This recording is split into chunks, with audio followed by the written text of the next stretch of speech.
Warm welcome to our channel FM Educator. Building blocks of language. That is our topic. Today students we are going to teach you the very basic grammar. जिसको आप कह सकते हैं कि आपको English बिल्कुल नहीं आती है और आप अगर हमसे इंग्लिश सीखना चाहते हैं तो हमारे इस चैनल पे आपको बिल्कुल बेस से पता चलेगा। अच्छा, बहुत सारी ऐसी चीजें होती हैं जो हम बीएफ इंग्लिश तक कर चुके होते हैं, मास्टर्स कर चुके होते हैं, लेकिन हमें बहुत सारी बेसिक्स में प्रॉब्लम आ रहा होता है। तो ना सिर्फ ये स्टूडेंट्स के लिए बल्कि टीचर्स के लिए भी हमारे इस चैनल की ये वीडियोस जो फंक्शनल इंग्लिश और ग्रामर से रिलेटेड होंगी वो बहुत जो है वो बेनिफिशियल साबित हो सकती हैं। इसलिए आप इन वीडियोस को बड़े गौर से देखिए ताकि वो जो कॉन्सेप्ट्स हैं वो अच्छी तरह से क्लियर हो सकें और जो बिल्कुल बेसिक से सीखना चाह रहे हैं वो भी जो है वो उनके लिए तो बहुत ही ज्यादा मुफीद है। ये what is the English composition? सबसे पहले सवाल पैदा होता है कि इंग्लिश कंपोजिशन है क्या है, ये बला क्या है? English composition is the art of organising letters. English composition जो है वो एक फन है, आर्ट है लेटर्स को आपस में मुनज़्ज़म करने का, जोड़ने का। Words and sentences to communicate ideas clearly and effectively. और ये जो वर्ड्स होते हैं, अल्फाज और जुमले, सेंटेंसेस, ये आइडियाज को और जो आपके सेंटेंसेस होते हैं, जुमले वगैरह होते हैं, उनको कम्युनिकेट करने के लिए, एक दूसरे तक बाहम पहुंचाने के लिए, ब्लॉक कायम करने के लिए ये बहुत जरूरी होते हैं वर्ड्स और sentences. Think of it like building a house.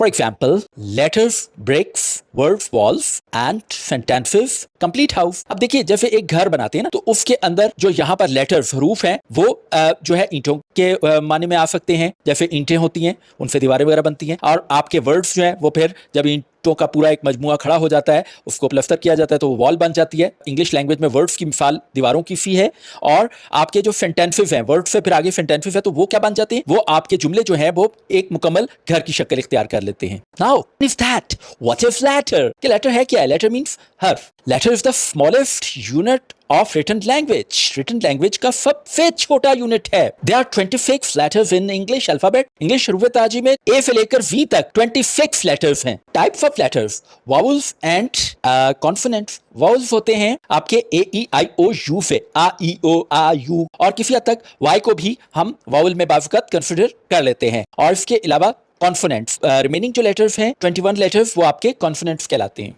Vowels, vowels are the letters that produce an open free flowing sound without any obstruction from lips, teeth and tongue. There are 5 vowels in English language. अब students जरा देखिएगा वो क्या कह रहा है, ए ई आई ओ you आ। ये जो डायरेक्ट हमारी लंग्स में से आवाज आ रही है ना, अब इसमें देखिए ना तो हमारे टीथ आपस में टकरा रहे हैं, ठीक है, ना ही ई, ठीक है। अब आप देखें ई आई, अब हमारी डायरेक्ट जो हवा आ रही है या आवाज आ रही है वो हमारे लंग्स में से आ रही है। कोई हमारे बॉडी का, हमारे जॉस का कोई हिस्सा आपस में टच नहीं हो रहा है, यू, ठीक है।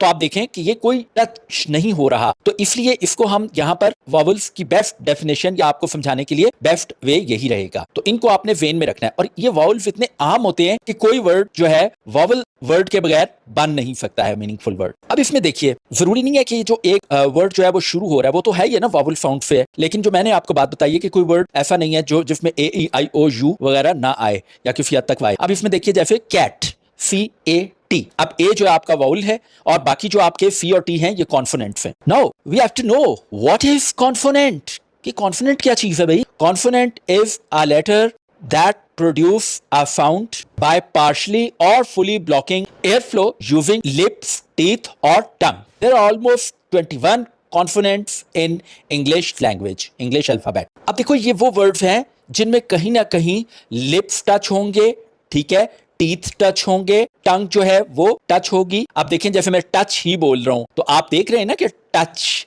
ठीक है, आपकी जो टंग है वो टच भी हो रही है, और च की आवाज से भी टंग जो है वो आप टच कर रहे हैं, ठीक है। अब आप देखिए कि टेबल, ठीक है, अब टे में तो फिर भी आ गया ना, लेकिन बल, ठीक है। अब आप देखें बी जो है ये आपके लिप्स के साथ टच हो रहा है, और एल में फिर आपकी टंग जो है वो टच हो रही है। तो ये जो है आपके जो 21 लेटर्स हैं, खास तौर पे अगर हम वाई को छोड़ भी दें तो रेस्ट ऑफ द लेटर्स जो हैं उनका कहीं ना कहीं हमारे टीथ, लिप्स या टंग के साथ कोई ना कोई कॉन्टैक्ट जरूर होता है, तो इसलिए इनको कॉन्सोनेंट्स बोलते हैं। Now we have to know about what is word.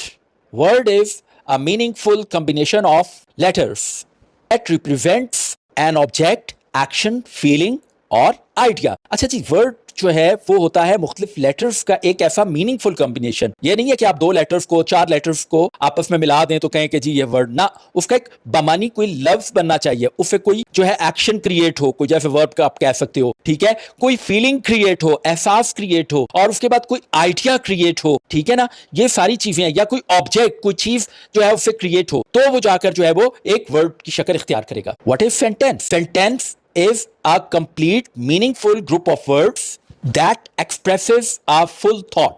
अब देखो सेंटेंस यानी एक जुमला क्या है, ठीक है। अब ये एक मुकम्मल जो है ना मीनिंगफुल ग्रुप ऑफ वर्ड्स है, ठीक है, वर्ड्स का एक ग्रुप है ऐसा, लेकिन याद रखना मीनिंगफुल, ठीक है ना।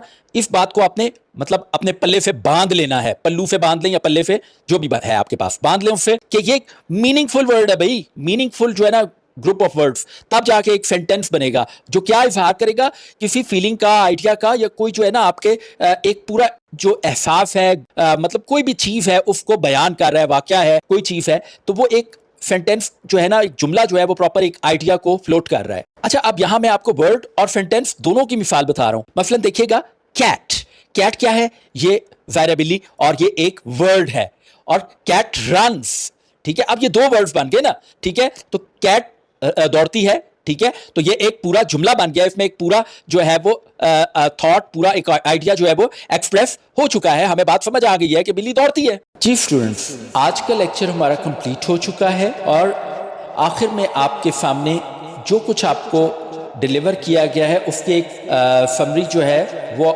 स्लाइड की सूरत में आपके सामने शो की जा रही है। आप उसको देखिए, आपके लिए आसानी क्रिएट करने की गर्ज से कि आप इस समरी को देखेंगे तो जो ऊपर आपने तफसील से पढ़ा है वो आपको अच्छी तरह समझ आ जाएगा। उम्मीद करता हूँ कि आपको आज का लेक्चर पसंद भी आएगा और समझ भी आएगा, और कमेंट सेक्शन में आपने अपनी राय का इजहार ज़रूर करना है, और अगर आप कुछ मज़ीद चाह रहे हैं कि लेक्चर में होना चाहिए तो भी आप हमें अपनी राय से आगाह करिएगा। Thank you so much.